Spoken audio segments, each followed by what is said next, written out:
Hello students, BSc first year की botany की online classes में पिछले वीडियो के अंदर हमने स्पोरोकार्प की आउटर स्ट्रक्चर के बारे में पढ़ा था और इसके अलावा स्पोरोकार्प के अंदर हमने 7E आपूर्ति के बारे में पढ़ा था और स्पोरोकार्प के अंदर पाए जाने वाले विभिन्न प्रकार के 7E पुल या वैस्कुलर बंडल्स के बारे में पढ़ा था।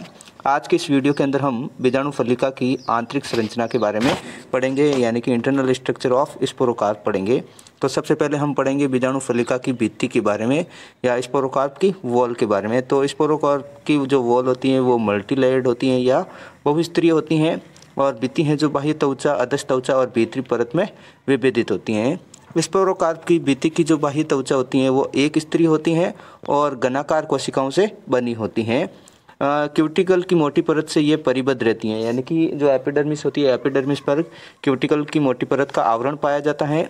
इसके अलावा बाह्य त्वचा के अंदर बहुकोशीय या बहुकोशिकीय रोम भी प्रेजेंट होते हैं और बाह्य त्वचा के अंदर हैं जो धसे हुए रंध्र उपस्थित होते हैं, यानी कि सुनकेन टाइप स्टोमेटा है जो इसके अंदर पाए जाते हैं। फिर अपन हाइपोडर्मिस के बारे में पढ़ते हैं। तो हाइपोडर्मिस है जो बाह्य त्वचा के नीचे सिचुएटेड होती हैं और यह खंभाकार कोशिकाओं से बनी द्विस्तरीय परत होती हैं। इसके अंदर अंतराकोशिक अवकाश एब्सेंट होते हैं और इसकी जो कोशिकाएं होती हैं वो क्लोरोफिल युक्त होती हैं। कैसी होती हैं? क्लोरोफिलस होती हैं। फिर जो स्पोरोकार्प की वॉल की सबसे भीतरी परत है जो 2 से 3 स्तरीय होती हैं और मर्दूत की कोशिकाओं से बनी होती हैं। परिपक्व अवस्था में इस क्षेत्र की कोशिकाएं हैं जो जिलेटिनीकृत हो जाती हैं और जिलेटिनी वलय का फॉर्मेशन करती हैं जो स्पोरोकार्प के स्पुटन में सहायक होती हैं। तो जिलेटिनी वलय का फॉर्मेशन किसके द्वारा होता है? जो स्पोरोकार्प की वॉल की भीतरी परत होती हैं उनकी कोशिकाएं जो जिलेटिनीकृत होकर जिलेटिनी वलय का फॉर्मेशन करती हैं। तो आगे अपन स्पोरोकार्प की टीएस के बारे में, एलएस के बारे में पढ़ेंगे तो जिलेटिनी वलय की डायग्राम भी साथ में डायग्राम की स्टडी भी साथ में करेंगे। स्क्रीन पर मार्सिलिया के स्पोरोकार्प की भित्ति का डायग्राम दे रखा है। जो ये डायग्राम है वो स्पोरोकार्प की भित्ति का है और स्पोरोकार्प की भित्ति है जो मल्टी लेयर्ड होती हैं। एपिडर्मिस, हाइपोडर्मिस और इनर लेयर्स के अंदर डिफरेंटिएट रहती हैं। एपिडर्मिस है जो यूनिसेलुलर होती हैं, हाइपोडर्मिस है जो डबल लेयर्ड होती हैं और जो सबसे भीतर की परत होती हैं वो 2 to 3 लेयर्ड होती हैं। एपिडर्मिस पर है जो स्टोमेटा भी प्रेजेंट होता है और इस स्टोमेटा जो धसा हुआ होता है तो इस प्रकार के स्टोमेटा को अपन सुनकेन टाइप स्टोमेटा कहते हैं। अब हम नेक्स्ट जो स्ट्रक्चर पढ़ते हैं स्पोरोकार्प के अंदर वो बीजाणुदानी पुंज या सोराई की स्ट्रक्चर पढ़ते हैं।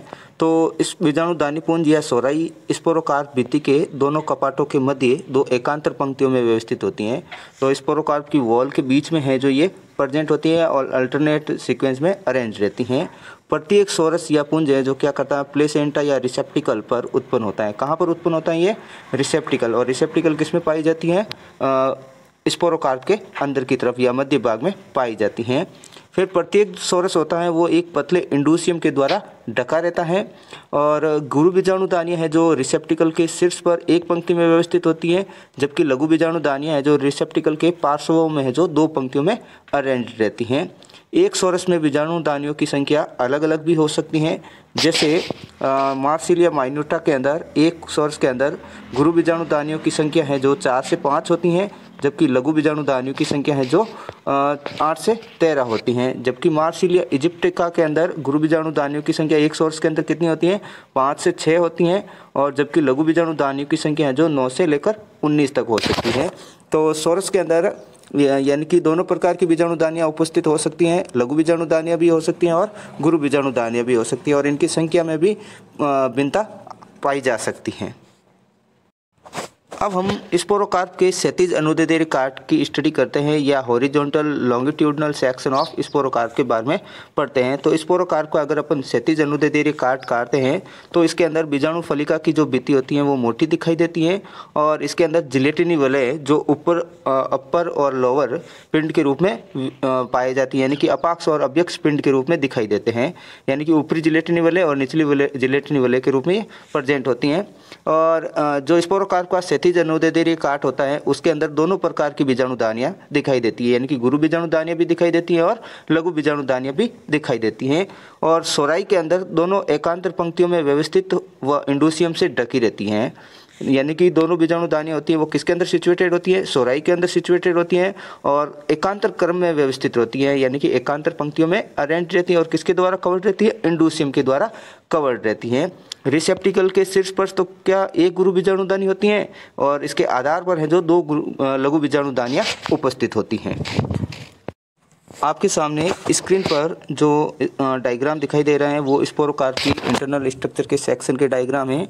डायग्राम ए है जो वर्टिकल ट्रांसवर्स सेक्शन है किसका, स्पोरोकार्प का, और डायग्राम बी है जो हॉरिजॉन्टल लॉन्गिट्यूडनल सेक्शन है, यानी कि स्पोरोकार्प की क्षैतिज अनुदैर्ध्य एरिया का काट है। तो अपन इसके अंदर देखते हैं कि इसकी जो वॉल होती हैं, यानी कि पहले तो सेक्शन कटिंग कैसे करेंगे, तो जो स्पोरोकार्प होता है उसको ऊपर जो डायग्राम में दे रखा है तो इस तरह से इसका सेक्शन कटिंग करते हैं। इस सेक्शन कटिंग को अपन बोलते हैं हॉरिजॉन्टल लॉन्गिट्यूडनल सेक्शन, यानी कि इसको बोलते हैं अपन क्षैतिज उदग्र विभाजन। तो इसके अंदर जो डायग्राम दिखाई दे रहा है, इसके अंदर जो स्पोरोकार्प की वॉल होती है वो मोटी दिखाई देती है और इसके अंदर जो जिलेटिनियस रिंग होती है, यानी कि जिलेटिनीय वलय होती हैं, वो ऊपर और नीचे वाले पिंडों के रूप में दिखाई देती हैं। और इसके अंदर जो प्रत्येक सोराई होती है इसको यानी कि इस सोराई के अंदर माइक्रोस्पोरेंजियम और मेगास्पोरेंजियम दोनों प्रकार की लघु बीजाणुदानियाँ पाई जाती है। सोराई के अंदर एक रिसेप्टिकल होता है या पात्र होता है जिसके शीर्ष भाग पर तो मेगास्पोरेंजियम बनता है और लेटरल साइड्स यानी कि दोनों पार्श्वों में जो माइक्रोस्पोरेंजियम का डेवलपमेंट होता है। और प्रत्येक सोराई है जो किससे कवर्ड रहती हैं, इंडोसियम से कवर्ड रहती हैं। तो आप देख सकते हैं लघु बीजाणुदानियाँ किससे कवर्ड रहती हैं, इंडोसियम से कवर्ड रहती हैं। तो इसके अंदर अपन देखें हैं तो दोनों प्रकार की लघु बीजाणुदानियाँ जो दिखाई देती हैं। फिर प्रत्येक सोराई के अंदर एक प्लेसेंटल बंडल और एक लेटरल बंडल पाया जाता है।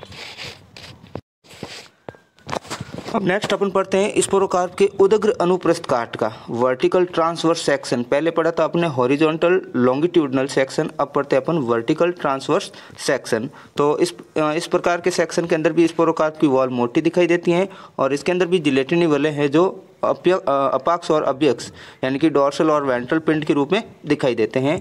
अपाक्स जिलेटिनी वलय हैं जो वेल डेवलप्ड होता है। इसके अंदर केवल 2 सोरस दिखते हैं। कितने सोरस दिखते हैं? 2 ही सोरस दिखते हैं और प्रत्येक सोरस क्या करता है, इंडोसियम से ढका होता है। हॉरिजॉन्टल लॉन्गिट्यूडनल सेक्शन के अंदर तो बहुत सारे सोरस दिखते हैं, लेकिन स्पोरोकार्प के उदग्र अनुप्रस्थ काट के अंदर कितने सोरस दिखते हैं? 2 सोरस दिखते हैं और इसमें से एक ही प्रकार की बीजाणुदानियाँ पाई जाती है, यानी कि प्रत्येक सोरस के अंदर है जो एक ही या तो लघु बीजाणुदानियाँ उपस्थित होगी या गुरु बीजाणुदानियाँ उपस्थित होती हैं। इसके अलावा इसके किनारों पर यानी कि सोर्स के किनारों पर एक एक लघु बीजाणुदानी दिखाई देती है। ज़्यादातर बीच में है जो किनारों पर तो लघु बीजाणुदानियाँ होती हैं और मध्य भाग में है जो क्या पाई जाती है, गुरु बीजाणुदानियाँ पाई जाती हैं। स्क्रीन पर जो डायग्राम है वो है डायग्राम ए है जो वर्टिकल ट्रांसवर्स सेक्शन का डायग्राम है। इसके अंदर जो सोराई होती हैं वो 2 ही होती हैं, एक सोराई इधर है और एक सोराई इधर है और ये सोराई किससे कवर्ड रहती है, इंडोसियम से कवर्ड रहती हैं। अब सोराई के अंदर बीच वाले भाग में तो क्या पाई जाती हैं, मेगास्पोरेंजियम पाई जाती है और इनके किनारों पर हैं जो माइक्रोस्पोरेंजियम सिचुएटेड होते हैं। अब इसके अपर और लोअर साइड है जो ये जिलेटिनी वलय प्रेजेंट रहती हैं। अपेक्स भाग पर है जो जिलेटिनी रिंग है जो वेल डेवलप होती हैं। डॉर्सल बंडल हैं जो इसके शीर्ष भाग पर पाए जाते हैं और इस डॉर्सल बंडल से ही किसका फॉर्मेशन होता है, लेटरल बंडल फॉर्म्ड होते हैं और लेटरल बंडल से अंदर की तरफ है जो प्लेसेंटल बंडल बनते हैं। नेक्स्ट अपन स्पोरोकार्प के उदग्र अनुदैर्ध्य काट के अनुप्रस्थ अनुदैर्ध्य काट का अध्ययन करते हैं। तो वर्टिकल लॉन्गिट्यूडनल सेक्शन ऑफ स्पोरोकार्प इसके बारे में पढ़ते हैं। तो इनकी भित्ति इसमें भी मोटी दिखाई देती है। जिलेटिनी वलय जो क्या करता है, बीजाणुदानियों के चारों ओर एक संपूर्ण वलय के रूप में दिखाई देता था, यानी कि हॉरिजॉन्टल लॉन्गिट्यूडनल सेक्शन और वर्टिकल ट्रांसवर्स सेक्शन के अंदर तो जिलेटिनी वलय है जो 2 पिंडों के रूप में दिखाई देता था, लेकिन वर्टिकल लॉन्गिट्यूडनल सेक्शन यानी कि उदग्र अनुदैर्ध्य विभाजन के अंदर जो जिलेटिनी वलय होती है वो एक वलय के रूप में दिखाई देती हैं। सोराई है जो अनेक अनुदैर्ध्य पंक्तियों में व्यवस्थित रहती है। बहुत सारी सोराई हैं जो लॉन्गिट्यूडनल लाइंस के अंदर अरेंज रहती हैं और प्रत्येक सोरस में एक ही प्रकार की बीजाणुदानियाँ पाई जाती हैं या दिखाई देती हैं, या तो लघु बीजाणुदानियाँ होगी या इसके अंदर गुरु बीजाणुदानियाँ दिखाई देती हैं। स्क्रीन पर जो डायग्राम है वो स्पोरोकार्प के VLS का डायग्राम है, यानी कि वर्टिकल लॉन्गिट्यूडनल सेक्शन यानी कि उदग्र अनुदैर्ध्य विभाजन, यानी कि इसके अंदर जो स्पोरोकार्प है उसका सेक्शन है जो इस तरह से कटिंग किया गया है। फिर इसके अंदर अपन देखते हैं तो इसके अंदर जो जिलेटिनियस रिंग होती हैं वो एक संपूर्ण वलय के रूप में प्रेजेंट रहती है, यानी कि चारों तरफ है जो ये क्या करती है, सोरस को घेरे रहती हैं। फिर इसके अंदर की तरफ जो सोराई होती हैं वो उदग्र यानी कि अनुदैर्ध्य पंक्तियों में व्यवस्थित रहती है, यानी कि इस तरह से ये अरेंज रहती हैं। और इन सोराई के अंदर, प्रत्येक सोराई के अंदर एक ही प्रकार की बीजाणुदानियाँ पाई जाती हैं, या तो माइक्रोस्पोरेंजिया होगी या फिर क्या होगी, मेगास्पोरेंजिया प्रेजेंट होगी। तो इस डायग्राम के अंदर अपन देखते हैं तो सोराई के अंदर क्या प्रेजेंट है, एक तरफ है जो माइक्रोस्पोरेंजिया प्रेजेंट है और दूसरी तरफ जो सोराई है उसके अंदर भी क्या प्रेजेंट है, माइक्रोस्पोरेंजिया, यानी कि इसके अंदर लघु बीजाणुदानियाँ ही उपस्थित है, गुरु बीजाणुदानियाँ है जो सोराई में नहीं दिखती हैं।